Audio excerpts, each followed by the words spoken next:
The latest now on the fight against ISIS. President Obama wrapped up a White House summit with some tough talk as the Pentagon lays out new plans to take the fight to the terror group in Iraq.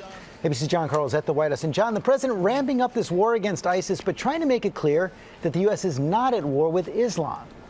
That's right, George. The president said that it is an ugly lie to say that the United States is at war with Islam, saying instead the U.S. is at war with those who have perverted Islam.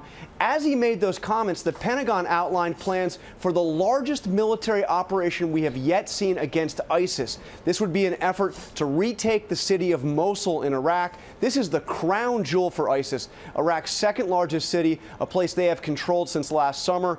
This is an operation the Pentagon said would involve 20,000 or more Iraqi troops going in specifically trained by the United States for this mission.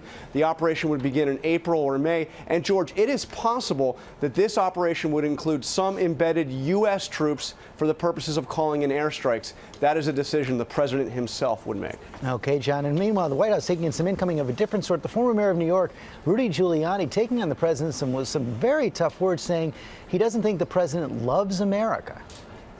Yeah, and Giuliani prefaced that comment by saying it may be a terrible thing to say. The White House response to that came from Principal Deputy Press Secretary Eric Schultz, who said, "I agree with him on one thing. It was a horrible thing to say." Okay, John Carl, thanks very much. We'll have a lot more on all this Sunday on This Week.